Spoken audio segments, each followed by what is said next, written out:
Assalamualaikum sahabat hikmah. Semoga pagi ini Allah meridhoi semua aktivitas kita ya. Keluarga di zaman sekarang seringkali terlalu khawatir kalau memiliki anak yang banyak.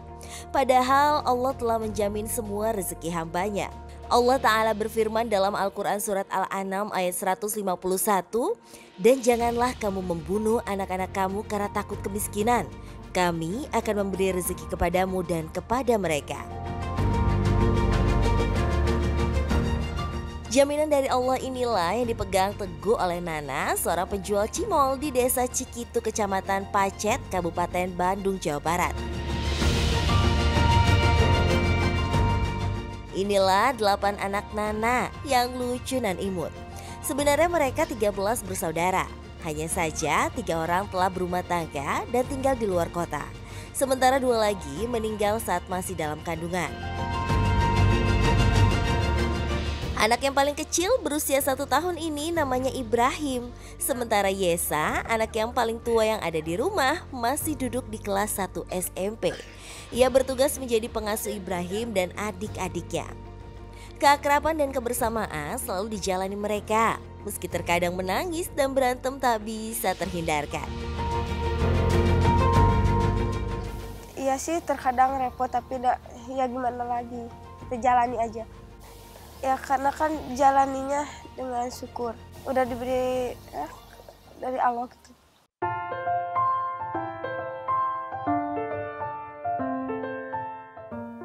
Di usia 45 tahun, Nana setiap harinya berjualan cimol keliling dari kampung ke kampung dengan jalan yang lumayan terjal.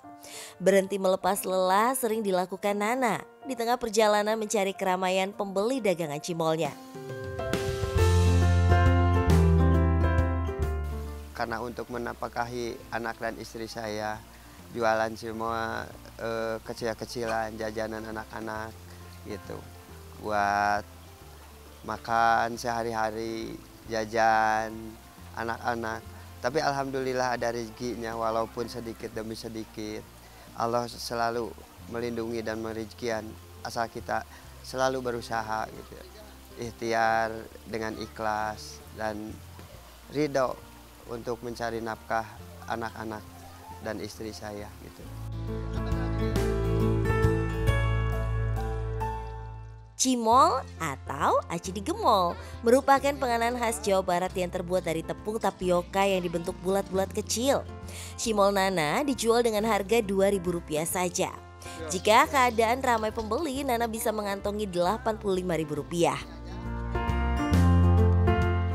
Penyuka cemilan cimol ini bukan hanya anak-anak aja loh, tapi diminati juga oleh orang dewasa. Salah satunya Haryanto yang sudah 2 tahun berlangganan cimol Nana.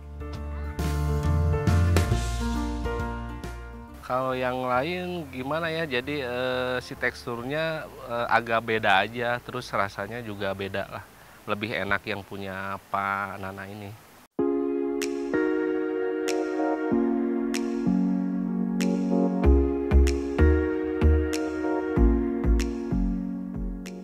Jika cimol jualan Nana tersisa, anak-anak Nana lah yang akan menghabiskannya.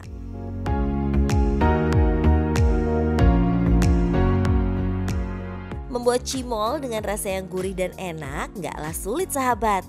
Cukup menyediakan tepung tapioka, bawang putih, garam, dan penyedap rasa. Pertama, bawang putih dihaluskan, kemudian campurkan dengan tepung tapioka, diberi sedikit garam dan penyedap rasa, lalu tambahkan air panas. Aduk hingga kalis dan jadi adonan. Kemudian dibentuk bulat-bulat kecil, cimol pun sudah siap digoreng untuk dijual.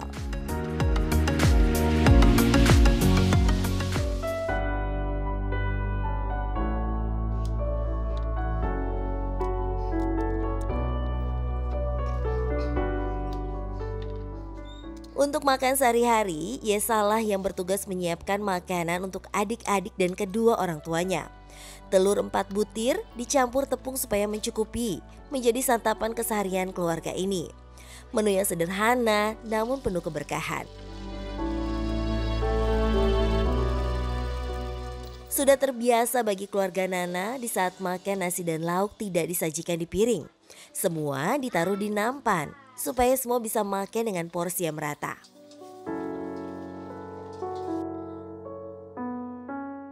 Ya, makan bersama-sama adalah sunnah Nabi Shallallahu Alaihi Wasallam. Allah yang akan mencukupkan dan memberikan keberkahan.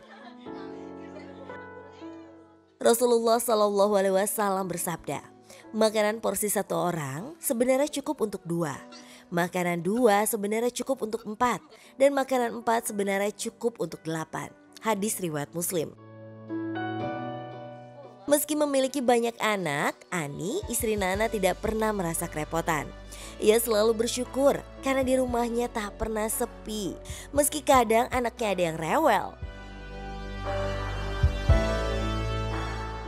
Kesulitannya sewaktu anak-anak sakit kan selalu berbareng. Kalau pada rewel contohnya kalau yang itu jajannya, yang itu jajan kayak gini kan suka main rebut-rebut. Bukan rebutan makanan tapi pengen sama, saling mencoba rasa. Itulah yang bikin pusing kadang-kadang gitu. Kalau waktu sakit selalu bersama sakitnya. Yang si adik kecil dan adik ini, yang kakak ini sama kakak ini. Hampir saya dan bapaknya nggak tidur 2 hari 2 malam untuk menjaga anak-anak waktu sakit. Itu aja yang bikin repot.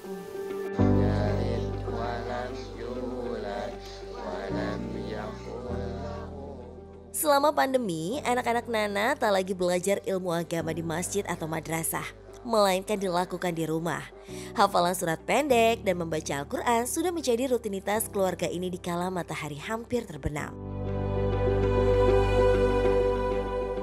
Menjelang anak-anak istirahat, Ani dibantu Yesa mengasuh anak-anak perempuan yang masih balita.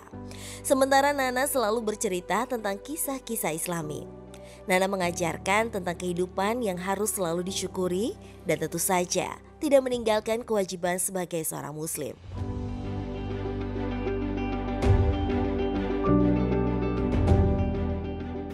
Karena saya mau punya, walaupun bapaknya gini, penghasilan dikit, jualan ya cimoa, tapi punya harapan orang tua juga kepada anak, punya harapan menjadi anak yang soleh, yang punya bakat atau yang punya ya apa aja lah, yang anak-anak saya menjadi manusia gitu. Sahabat Hikmah, ada yang bilang banyak anak banyak rezeki. Ada pula yang mengatakan banyak anak sangat merepotkan. Apalagi di zaman yang semua bahan sandang dan pangan serba mahal dan orang tua disibukkan dengan kesibukannya masing-masing. Sebenarnya Islam memang menganjurkan umatnya untuk memperbanyak anak. Rasulullah Shallallahu Alaihi Wasallam bersabda, nikahilah olehmu sekalian wanita yang banyak melahirkan anak dan penuh kecintaan. Karena sesungguhnya aku ingin memiliki banyak umat dengan kamu sekalian. Hadis riwayat Abu Daud.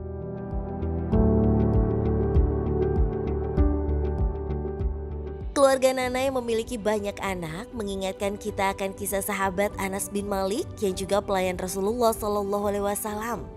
Anas bin Malik merupakan seorang sahabat yang telah meriwayatkan lebih dari 2000 hadis.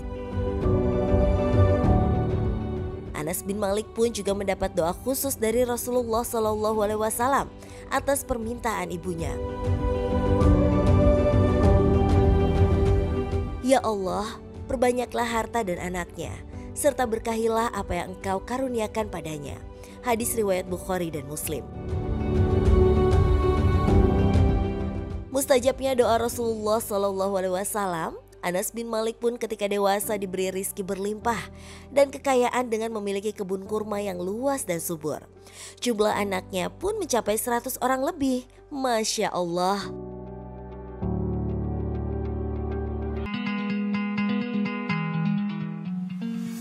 Alhamdulillah masih di program Hikmah ya sahabat. Pagi-pagi udah pada mandi belum? Sebagai muslim tentu kita harus merawat seluruh anggota tubuh kita ya. Tak terkecuali mahkota kepala, yaitu rambut. Sahabat Hikmah, bicara tentang rambut, pernah dengar gak jajanan rambut nenek? Meski namanya rambut nenek, bahan dasarnya bukan dari rambut sang nenek ya, melainkan dari gula dan juga terigu. Rambut nenek biasa disebut juga harum manis atau jenggot papa kalau di negeri Perancis. Kini berbagai varian rasa rambut nenek bisa kita jumpai, dari mulai original sampai rasa bubble gum. Sahabat Hikmah, di saat menikmati jajanan, hendaknya kita iringi dengan rasa syukur ya. Begitu juga saat kita menikmati rambut nenek yang manis. Rasa syukur kita akan mendatangkan keberkahan dari Allah Ta'ala. Dari yang kekinian hingga yang tradisional, rambut nenek yang manis disukai semua orang. Meski sudah cukup langka di ibu kota, pedagang rambut nenek tradisional masih bisa kita temui di kawasan Cibubur, Jakarta Timur. Kita intip yuk keseharian Cepi, penjual rambut nenek berusia 27 tahun yang sudah menjajakan dagangannya sejak 10 tahun silam.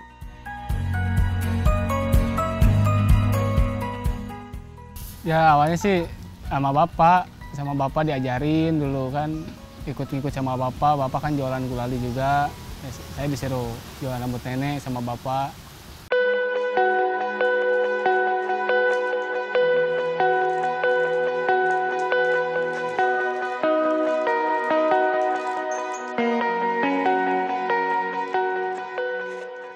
Di kontrakan kecil inilah Cepi memulai hari. Cepi memang tinggal seorang diri. Istri serta anaknya yang masih berusia 3 tahun berada di kampung halamannya di Garut, Jawa Barat.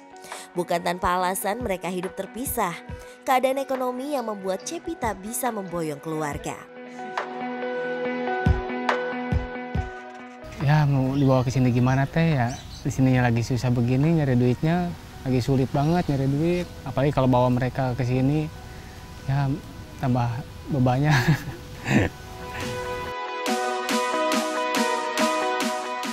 Setiap pagi, Cepi mengawali hari dengan membersihkan rumah. Baginya, kebersihan itu wajib. Usai membersihkan rumah, ia akan mulai membuat adonan rambut nenek. Bahan adonan rambut nenek buatan Cepi hanyalah gula pasir kristal, tepung terigu, pewarna, serta air. Pertama, masukkan gula dan air, lalu panaskan hingga menjadi karamel. Kemudian karamel dipindahkan ke dalam wadah dan beri sedikit pewarna makanan. Aduk hingga warna tercampur rata. Adonan pun didiamkan hingga mengeras.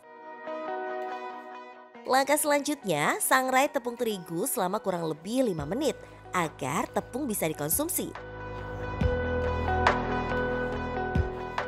Satu hal yang menjadi prinsip dagang Cepi, ia selalu menggunakan bahan berkualitas. Meski harus mengeluarkan modal sedikit lebih banyak, Cepi percaya itu akan jadi sumber keberkahannya dalam berdagang. Ya karena kita jualan harus jujur teh, kasihan juga sama anak-anak. Lagian nggak bagus juga buat kesehatan anak-anak kalau kita pakai yang aneh-aneh gitu. Mending kita yang bagus-bagus aja pakainya gitu, yang higienis apa namanya, yang nggak bikin sakit anak lah teh gitu. Ya, jujur memang terlihat sepele dan gampang untuk dilakukan. Tetapi sesungguhnya pada saat itulah iman seseorang akan diuji. Apakah ia akan mencari untung dari cara yang haram atau tetap memilih ridho Allah Ta'ala? Sebagaimana telah dijelaskan dalam Al-Quran surat Asy-Syura ayat 181-183 yang artinya, sempurnakanlah takaran dan janganlah kamu termasuk orang-orang yang merugikan, dan timbanglah dengan timbangan yang lurus, dan janganlah kamu merugikan manusia pada hak-haknya, dan janganlah kamu merajalela di muka bumi dengan membuat kerusakan. Masya Allah. Sahabat Hikmah, jika semua adonan sudah siap, saatnya Cepi berangkat mencari rezeki. Namun Cepi punya kebiasaan unik. Jika sebagian pedagang berpakaian seadanya setiap berdagang, Cepi berbeda. Ia kerap rapih, menggunakan minyak rambut hingga parfum. Baginya sekalipun pekerjaannya sederhana, namun ia perlu tetap bersungguh-sungguh dalam bekerja, termasuk cara berpakaian.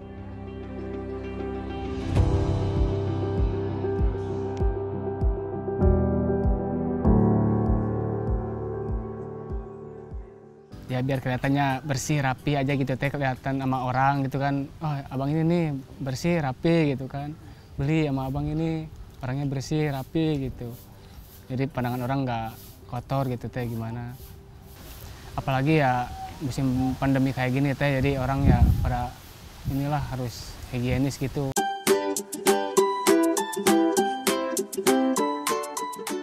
Sekarang waktunya berjualan. Di musim pandemi seperti sekarang, rute Cepi berjualan memang lebih pendek. Ia hanya berdagang di sekitar Cibubur. Ia akan berkeliling sambil mendorong sepeda ontel miliknya. Karena sudah menguasai wilayah, sudah barang tentu Cepi paham pukul berapa anak-anak berkumpul untuk bermain. Jadi nggak heran ya jika kedatangan Cepi langsung diserbu pembeli seperti ini. Sekarang kita intip yuk gimana cara buat rambut nenek. Pertama, adonan yang sudah keras diambil sedikit dan bentuk seperti donat mini. Kemudian adonan dicampur dengan tepung terigu dan tarik memutar. Terus lakukan hal yang sama hingga adonan berubah menjadi layaknya rambut berwarna putih. Yang susah itu saat masaknya aja sih sebenarnya. Kalau ketuaan ya susah juga ngegulungnya, kalau kemudaan ya sama juga susah gitu. Diancur kalau kemudaan memasaknya, harus pas. Sering gagal kalau gula lagi jelek mah, kadang gagal gitu, gula adonannya dibuang.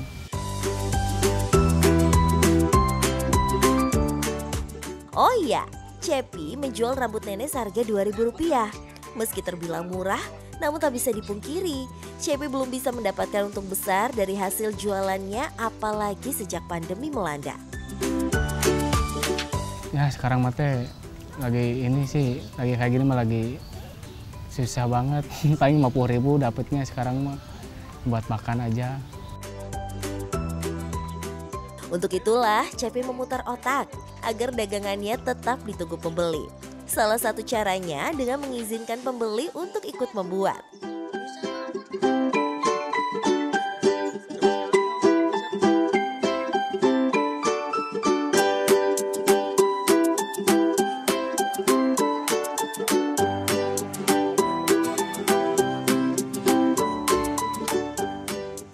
Karena penasaran aja kayak mau coba bikin, tapi pas udah ngegulungnya kayak susah gitu.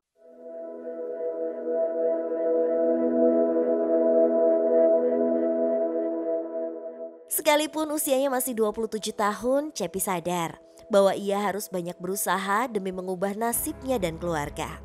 Ia pun tak henti berdoa semoga Allah tetap menjaga ia dalam keberkahan dan Allah mudahkan dalam mencari nafkah halal untuk keluarganya di kampung halaman.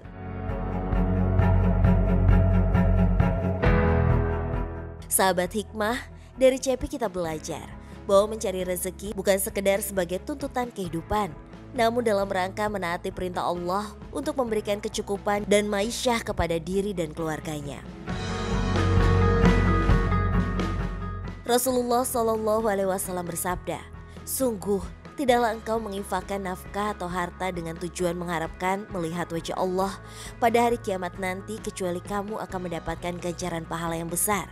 Sampai pun makanan yang kamu berikan kepada istrimu." Hadis riwayat Bukhari. Demikian program Hikmah pagi ini. Semoga sahabat semua bisa mengambil banyak nilai kebaikan dari Nana dan juga Cepi ya. Menggali hikmah, menuai berkah.